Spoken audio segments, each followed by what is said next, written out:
Hello everyone, welcome back to our channel where we learn science in the simplest way. In this video, we will be covering sexual reproduction in plant which is the part of the chapter reproduction in plants. तो इस video में हम cover करेंगे sexual reproduction के process को कि कैसे कैसे जो सेक्सुअल रिप्रोडक्शन है वो प्लांट्स में होती है। ठीक है, सबसे पहले देखते हैं कि रिप्रोडक्शन क्या होती है। रिप्रोडक्शन है एक ऐसा बायोलॉजिकल प्रोसेस होता है जिसकी मदद से कोई भी एक ऑर्गेनिज्म अपने जैसे सेम ऑर्गेनिज्म को प्रोड्यूस करता है। ठीक है, अब रिप्रोडक्शन के दो मोड होते हैं, एक सेक्सुअल मोड होता है, एक एसेक्सुअल मोड होता है। असेक्सुअल को तो हम कवर कर चुके हैं प्रीवियस वीडियो में। इस वीडियो में हम कवर करेंगे सेक्सुअल रिप्रोडक्शन के पार्ट को। ठीक है, तो सेक्सुअल रिप्रोडक्शन देखो क्या होती है।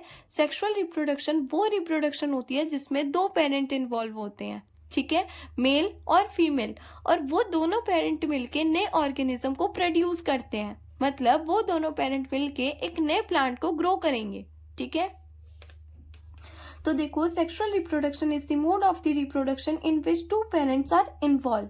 ठीक है, and new plants are obtain from seed. और यहाँ पे जो न्यू प्लांट्स ऑब्टेन हो रहे हैं ना, हमें जो न्यू प्लांट्स हमें मिल रहे हैं वो सीड की हेल्प से मिल रहे हैं हमें। ठीक है, जैसे एसेक्सुअल के केस में क्या था कि कोई भी सीड की रिक्वायरमेंट नहीं थी, वो बडिंग का प्रोसेस करके, फ्रेगमेंटेशन का प्रोसेस करके, वेजिटेटिव रिप्रोडक्शन को यूज करके वो क्या करते थे, नए प्लांट को ग्रो कर लेते थे। ठीक है, बिना किसी सीड के।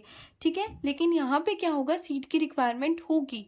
ठीक है, सीड से ही एक नया ऑर्गेनिज्म बनेगा। ठीक है, अब ये जो सीड होते हैं, ये सीड किसके अंदर होते हैं, फ्रूट के अंदर होते हैं। फ्रूट जो हम खाते हैं ना, उसके अंदर क्या होते हैं, सीड्स होते हैं ना। तो अब ये जो फ्रूट होता है, फ्रूट हमें कहाँ से मिलता है, फ्रूट जो होता है ना वो फ्लावर से ही बनता है। ठीक है, अब फ्लावर नहीं होगा तो फ्रूट नहीं होगा। ठीक है, फ्रूट नहीं होगा तो सीड भी नहीं होगा। तो इसीलिए फ्लावर जो है वो बहुत ज़्यादा क्या है, इम्पॉर्टेंट है। ठीक है, और फ्लावर को ना एक प्लांट का वेजिटेटिव पार्ट भी बोलते हैं, सॉरी रिप्रोडक्टिव पार्ट भी बोलते हैं। एक प्लांट का रिप्रोडक्टिव पार्ट भी फ्लावर को बोलते हैं। रिप्रोडक्टिव पार्ट हम क्यों बोल रहे हैं फ्लावर को, क्योंकि यही फ्लावर जो है रिप्रोडक्शन करता है। ठीक है, यही फ्लावर क्या करता है, रिप्रोडक्शन कर रहा है। दैट्स वाई इसको हम क्या बोलते हैं, reproductive part of the flower बोलते हैं। ठीक है, अब देखो इसमें हमने सिर्फ और सिर्फ फ्लावर के बारे में ही पढ़ना है। ठीक है, अब फ्लावर जो होता है वो दो टाइप का होता है, एक यूनिसेक्सुअल, एक बाइसेक्सुअल। ठीक है, यूनि का मतलब क्या होता है, सिंगल। ठीक है, यूनिसेक्सुअल का फ्लावर का मतलब होगा जिसमें या तो सिर्फ मेल रिप्रोडक्टिव पार्ट होगा या तो सिर्फ फीमेल रिप्रोडक्टिव पार्ट होगा। ठीक है, तो ऐसे फ्लावर को हम बोलते हैं यूनिसेक्सुअल फ्लावर, जैसे कॉर्न, पपाया, कुकुम्बर। अब इनके ना एग्जाम्पल बहुत इंपॉर्टेंट है जो कि आपसे एग्जाम में पूछते हैं। ठीक है, अब बायसेक्सुअल फ्लावर को देखो, बाय का मतलब क्या होता है, दो। ठीक है, बाय का मतलब होता है डबल, जिसमें मेल रिप्रोडक्टिव पार्ट भी हो और फीमेल रिप्रोडक्टिव पार्ट भी हो। जैसे क्या होता है, रोज, मस्टर्ड, पेंटिनिया, चाइना रोज, ये जो भी हमें प्लांट्स देखने को मिल रहे हैं ना, ये जो भी फ्लावर्स है, ये सारे क्या होते हैं, बायसेक्सुअल फ्लावर होते हैं, जिनमें मेल रिप्रोडक्टिव पार्ट भी होता है और फीमेल रिप्रोडक्टिव पार्ट भी होता है। ठीक है, अब सबसे पहले हम देखते हैं मेल रिप्रोडक्टिव पार्ट को और फीमेल रिप्रोडक्टिव पार्ट को कि इनमें कौन कौन से ऐसे पार्ट्स होते हैं जो रिप्रोडक्शन के प्रोसेस को करते हैं। ठीक है, तो सबसे पहले मेल रिप्रोडक्टिव पार्ट देखते हैं। मेल रिप्रोडक्टिव पार्ट में आता है स्टैमिन। अब ये जो स्टैमिन का जो स्ट्रक्चर होता है ना, स्टैमिन का स्ट्रक्चर आपको कुछ ऐसे देखने को मिलता है। ठीक है, स्टैमिन का स्ट्रक्चर आपको कुछ ऐसे देखने को मिलेगा। ये जो आप स्टॉक देख रहे हो, ये डंडी, इस डंडी को हम बोलते हैं फिलामेंट। क्या बोलते हैं, फिलामेंट बोलते हैं। और ये जो हमारा ऐसे बायलॉब स्ट्रक्चर है, इसको हम बोलते हैं एंथर। ठीक है, ये क्या होता है, बायलोब्ड होता है। क्या होता है, ये बायलोब्ड होता है। अब ये बायलोब्ड क्यों होता है, क्योंकि यहाँ पे देख रहे हो, इसको हम बोलते हैं एक लोब, इसको हम बोलते हैं दूसरा लोब। ठीक है, इसमें दो लोब होते हैं, इसीलिए हम इसको क्या बोलते हैं, बायलोब बोलते हैं। ठीक है, अब एंथर के अंदर ना कुछ हमारे क्या होते हैं, पोलन ग्रेन्स होते हैं। क्या होते हैं एंथर के अंदर, येलो कलर के पोलन ग्रेन्स होते हैं जो कि फीमेल रिप्रोडक्टिव पार्ट के ऊपर जाके गिरते हैं और आगे का रिप्रोडक्शन का प्रोसेस होता है। ठीक है, एंथर के अंदर क्या होते हैं, पोलन ग्रेन होते हैं जिसको हम मेल गैमेट्स भी कंसिडर करते हैं। ठीक है, तो जैसे कि देखो स्टैमिन में क्या होता है, स्टैमिन में हमारी दो चीजें आती हैं, एक एंथर आता है, एक फिलामेंट आता है। एंथर में क्या होते हैं, पोलन ग्रेन होते हैं जो कि क्या प्रोड्यूस करते हैं, मेल गैमेट को प्रोड्यूस करते हैं। ठीक है, स्टैमिन के अंदर दूसरी चीज क्या होती है, फिलामेंट होती है। ये जो स्टॉक है उसको हम क्या बोल रहे हैं, फिलामेंट बोल रहे हैं। ये लॉन्ग ट्यूब होती है जो कि एंथर को होल्ड करके रखती है। ठीक है, अब देखते हैं female reproductive part. Female reproductive part को हम बोलते हैं पिस्टल। क्या बोलेंगे, पिस्टल बोलेंगे। ठीक है, अब इस पिस्टल में हमारी तीन चीजें आती हैं, एक स्टिग्मा, एक स्टाइल, एक ओवरी। अब ये जो स्टिग्मा होता है ना, ये स्टिग्मा आप यहाँ पे देख रहे हो, इस पार्ट को हम क्या बोलते हैं, स्टिग्मा। ये स्टिग्मा ना काफी स्टिकी होता है। ठीक है, ये स्टिग्मा जो होता है ये काफी ज्यादा क्या होता है, स्टिकी होता है, चिपचिपा होता है।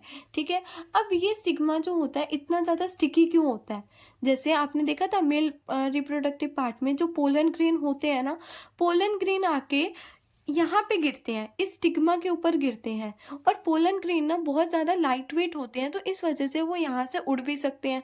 इसीलिए जो स्टिग्मा होता है ना वो काफ़ी ज़्यादा स्टिकी होता है, जिसकी वजह से जो पोलन ग्रेन जब आके इस पे गिरते हैं ना, वो यहाँ पे क्या हो जाता है, स्टिक हो जाते हैं, चिपक जाते हैं। ठीक है, यहाँ पे पोलन ग्रेन आके क्या हो जाते हैं, स्टिक हो जाते हैं। ठीक है, तो लिखा भी हुआ है pollen grain lands on it. ठीक है, स्टाइल क्या होता है, स्टाइल आप ये जो लॉन्ग ट्यूब देख रहे हो इसको हम बोल रहे हैं स्टाइल। ठीक है, ये क्या करता है, स्टिग्मा को ओवरी से क्या करता है, कनेक्ट करके रखता है। अब ओवरी क्या होता है, ओवरी सबसे बॉटम वाला पार्ट होता है और इसमें क्या होते हैं, इसमें ओव्यूल होते हैं। क्या होते हैं इसमें, ओवरी में ऐसे छोटे छोटे ओव्यूल्स होते हैं और ओव्यूल्स में हमारे क्या होते हैं, फीमेल गैमेट्स होते हैं। क्या होते हैं ओव्यूल में, फीमेल गैमेट्स होते हैं। ठीक है, जैसे हमने वहां पे पढ़ा था कि पोलन ग्रेन क्या प्रोड्यूस कर रहा था, मेल गैमेट्स को, सेम वैसे ही यहाँ पे भी ओव्यूल के अंदर क्या है, फीमेल गैमेट्स है। ठीक है, तो ये था हमारा फीमेल रिप्रोडक्टिव पार्ट। अब देखते हैं कि सेक्सुअल रिप्रोडक्शन का प्रोसेस प्लांट्स में होता कैसे है। तो ये ना 4 स्टेप में होता है। ठीक है, सबसे पहला आता है पॉलिनेशन। पॉलिनेशन, दूसरा फर्टिलाइजेशन, तीसरा फ्रूट एंड सीड फॉर्मेशन, चौथा सीड डिस्पर्सल। सबको हम एक एक करके कवर करने वाले हैं अब। ठीक है, देखो पॉलिनेशन क्या होता है, पॉलिनेशन का मतलब यही होता है, देखो जब मैंने आपको बताया था ना, जो पोलन ग्रेन होते हैं जब वो उड़ के स्टिग्मा के ऊपर गिर जाते हैं, मतलब कोई भी एक एंथर से जो होते हैं वो पोलन ग्रेन उड़ते हैं, ट्रांसफर होते हैं और वो स्टिग्मा के ऊपर आके क्या होते हैं, स्टिक हो जाते हैं।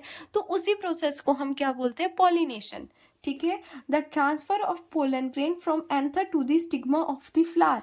ठीक है, पोलन ग्रेन का ट्रांसफर होना एंथर में से फ्लावर के स्टिग्मा पर। ठीक है, तो ये कौन सा प्रोसेस होता है, पॉलिनेशन। अब पॉलिनेशन जो होता है ना वो हमारा 2 टाइप का होता है, एक सेल्फ पॉलिनेशन होता है, एक क्रॉस पॉलिनेशन होता है। ठीक है, अब सेल्फ पॉलिनेशन का मतलब क्या होता है, सेल्फ के वर्ड से ही समझ में आ रहा है। यहाँ पे सिर्फ और सिर्फ देखो, यहाँ पे सिर्फ और सिर्फ एक ही प्लांट है। जैसे मैंने यहाँ पे ये मेल रिप्रोडक्टिव बना दिया एंड यहाँ पे ये मैंने छोटा सा फीमेल रिप्रोडक्टिव बना दिया। ठीक है, अब क्रॉस सेल्फ पॉलिनेशन का मतलब है यहाँ पे जो एंथर में से पोलन ग्रेन गिरेंगे ना, वो उसके सेम फ्लावर के ही स्टिग्मा पर गिरेंगे, मतलब एक ही फ्लावर के स्टिग्मा पर गिरेंगे। समझ में आया। क्रॉस पॉलिनेशन में क्या होता है, क्रॉस पॉलिनेशन में जो एंथर होते हैं, ठीक है, क्रॉस पॉलिनेशन में जो एंथर होते हैं, एंथर में से जो पोलन ग्रेन होते हैं ना, वो दूसरे फ्लावर के स्टिग्मा के ऊपर जाके गिरते हैं। ठीक है, अब जैसे ये हमारा वो है, ये हमारा स्टिग्मा है और ये हमारे यहाँ से क्या है, पोलन ग्रेन। तो यहाँ पे क्रॉस पॉलिनेशन में क्या होगा, जो पोलन ग्रेन होंगे ना वो जाके दूसरे फ्लावर के स्टिग्मा पर जाके गिरेंगे, मतलब दूसरे प्लांट के फ्लावर पे जाके गिरेंगे। समझ में आया। Transfer of pollen grain from anther to the stigma of the same flower, मतलब सेम फ्लावर के ऊपर ही जाके गिरेंगे पोलन ग्रेन। ठीक है, क्रॉस पॉलिनेशन में क्या होगा, दोनों प्लांट अलग अलग होंगे। ठीक है, और जो पोलन ग्रेन होगा वो दूसरे प्लांट के फ्लावर के ऊपर जाके गिरता है। ठीक है, दूसरे प्लांट के फ्लावर के स्टिग्मा के ऊपर जाके गिरता है। ठीक है, तो ये हमारा क्रॉस पॉलिनेशन होता है और ये हमारा सेल्फ पॉलिनेशन होता है। ठीक है, अब दूसरा आता है फर्टिलाइजेशन। अब देखो जो पोलन ग्रेन थे अब जाके स्टिग्मा के ऊपर जाके गिर गए, है ना। पोलन ग्रेन जो थे वो स्टिग्मा के ऊपर जाके लैंड हो गए। अब क्या होगा, अब ना वहां पे होगी फर्टिलाइजेशन। अब जो देखो, अब यहाँ पे मैं एक बार ये बना देती हूँ। अब यहाँ पे जो आके पोलन ग्रेन गिरे थे ना, अब ये जो पोलन ग्रेन हो गए ये नीचे जाएंगे, ठीक है। ये ओवरी के पास जाएंगे और ओवरी के अंदर क्या थे, ओव्यूल थे। ओव्यूल के अंदर क्या थे, फीमेल गैमेट। तो ये जो पोलन ग्रेन होंगे ना, ये जो पोलन ग्रेन होंगे ये कहाँ जाएंगे, इन फीमेल गैमेट के पास जाएंगे और वहां जाके ये क्या कर लेंगे, फ्यूजन कर लेंगे।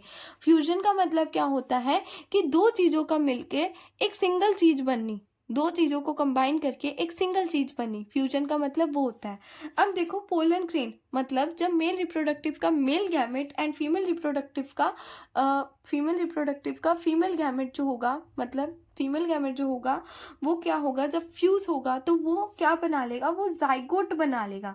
क्या बना लेगा, जाइगोट बना लेगा, जिसको आप बोलते हो फर्टिलाइज्ड एग बोलते हो। क्या बोलते हो, फर्टिलाइज्ड एग बोलते हो, ठीक है। और ये जो जाइगोट होगा यही आगे जाके क्या बन जाएगा, एम्ब्रियो बन जाएगा। मतलब ये एक छोटा सा क्या बन जाएगा, प्लांट बन जाएगा, ठीक है। फर्टिलाइजेशन में क्या हो रहा है, फर्टिलाइजेशन में मेल एंड फीमेल गैमेट की फ्यूजन हो रही है और मेल एंड फीमेल गैमेट मिलके क्या बना रहे हैं, जाइगोट बना रहे हैं। और जाइगोट से क्या बन रहा है, जाइगोट से एम्ब्रियो बन रहा है, ठीक है। अब देखो, अब फर्टिलाइजेशन हो गई, ठीक है। मतलब यहाँ पे अब एम्ब्रियो बन गया। अब उसके बाद क्या क्या चीजें होंगी, अब देखो, अब होगी फ्रूट और सीड की फॉर्मेशन होगी। फ्रूट और सीड की फॉर्मेशन क्या होगी, कैसी होगी, देखो फर्टिलाइजेशन के बाद क्या होगा ना, ये जो ओवरी है, ये जो ओवरी आप देख रहे हो, ये जो ओवरी होती है ये किस में डेवलप हो जाती है, ये फ्रूट में डेवलप हो जाती है। किस में डेवलप हो जाती है, फ्रूट में डेवलप होती है, ठीक है। और ये जो ओव्यूल हमने पढ़ा था, इसके अंदर जो छोटे छोटे ओव्यूल्स थे, ओव्यूल्स जो होते हैं वो सीड में डेवलप हो जाते हैं। किस में डेवलप हो जाते हैं, सीड में। और सीड में क्या होता है, सीड में एक एम्ब्रियो होता है। Seed contain the embryo, embryo get surrounded by the seed coat. और जो एम्ब्रियो होता है ना वो एक सीड कोट से क्या होता है, सराउंडेड होता है। मतलब वो एक सीड कोट से क्या होगा, सराउंडेड होगा। समझ में आया। तो ये थी फ्रूट एंड सीड की फॉर्मेशन। तो लास्ट स्टेप आता है हमारा फर्टिलाइजेशन में, सीड डिस्पर्सल। सीड डिस्पर्सल का मतलब क्या है, सीड डिस्पर्सल का मतलब है सीड्स का सेपरेट होना। When seed separate to the other location, जब जो सीड्स होते हैं ना वो बहुत सारी लोकेशंस पे क्या हो जाता है, सेपरेट हो जाते हैं। मतलब जब जो सीड होते हैं वो क्या हो जाते हैं, क्या हो जाते हैं, वो फैल जाते हैं और वहां पे वो क्या होने लग जाते हैं, जर्मिनेट होने लग जाते हैं। वहां पे वो नया प्लांट ग्रो करने लग जाते हैं, ठीक है। अब ये जो सीड डिस्पर्सल है ये प्लांट की हेल्प कैसे करेगा, तो ये जो सीड डिस्पर्सल है ना ये प्लांट की हेल्प ऐसे करेगा कि वहां पे जाके ये नया प्लांट को ग्रो कर लेगा। ओवर क्राउडिंग होने से प्रिवेंट करेगा। ओवर क्राउडिंग का मतलब है, टू प्रिवेंट ओवर क्राउडिंग का मतलब क्या है कि अगर देखो सारे के सारे जो सीड है, अगर मान लो एक फ्लावर है, ठीक है, एक फ्लावर के अगर सारे के सारे सीड एक ही जगह पे गिर जाएंगे, अभी जैसे ये सारे के सारे जो सीड है, अगर वो सारे के सारे सीड एक ही जगह पे गिर गए तो सारे के सारे जो प्लांट्स होंगे वो एक ही जगह पे ग्रो हो जाएंगे, है ना। और वो अच्छे से ग्रो भी नहीं हो पाएंगे, क्राउडेड हो जाएगा, ठीक है। मतलब सारे के सारे जो प्लांट्स होंगे एक ही जगह पे ग्रो हो जाएंगे, क्राउडेड हो जाएगा सब कुछ, ठीक है। और वो अच्छे से ग्रो भी नहीं हो पाएंगे, है ना। तो क्या होगा, सीड डिस्पर्सल से क्या होता है कि सारे के सारे जो प्लांट होते हैं, सारे के सारे जो प्लांट होते हैं वो अलग अलग जगह पे ग्रो होते हैं, ठीक है। उसके बाद InvIT new habitat. InvIT new habitat का मतलब है, जैसे अब देखो कि जैसे अब एक फ्लावर है, ठीक है, एक फ्लावर का अगर सीड यहाँ पे गिरा तो यहाँ का क्लाइमेट तो एक ही है, सेम क्लाइमेट है। तो यहाँ का क्लाइमेट सेम है तो यहाँ पे जो प्लांट ग्रो करेगा वो तो सेम इसी के जैसा होगा, है ना। लेकिन अगर इस फ्लावर का जो सीड है अगर वो किसी भी रीज़न की वजह से कहीं और जाके गिरा, कहीं और जाके गिरा तो वो वहाँ पे प्लांट ग्रो करेगा। और अगर वहाँ का क्लाइमेट कुछ और हुआ तो क्या होगा, ये जो प्लांट होगा ये अपने आप को वहाँ पे जाके क्या कर लेगा, अडेप्ट कर लेगा। और वो वहाँ पे जाके दूसरे क्लाइमेट में क्या करेगा, सरवाइव करने का करेगा, है ना। ये वहाँ पे जाके दूसरे क्लाइमेट में सरवाइव करेगा। इसका मतलब ये दूसरे नए हैबिटेट को क्या करते हैं, अडेप्ट करते हैं, ठीक है। अब सीड डिस्पर्सल के क्या कौन कौन से ऐसे तरीके होते हैं, मतलब कैसे कैसे जो सीड होते हैं फैलते हैं, ठीक है। तो सबसे पहले होता है विंड। विंड क्या करती है, एक सीड्स को क्या करती है, स्प्रेड आउट कर देती है। वाटर, ठीक है, एनिमल्स, ये सब जो होते हैं सीड डिस्पर्सल में हेल्प करते हैं, मतलब सीड को स्प्रेड करने में क्या करते हैं, हेल्प करते हैं, ठीक है। And this is your last topic. अब आपका चैप्टर होता है खत्म।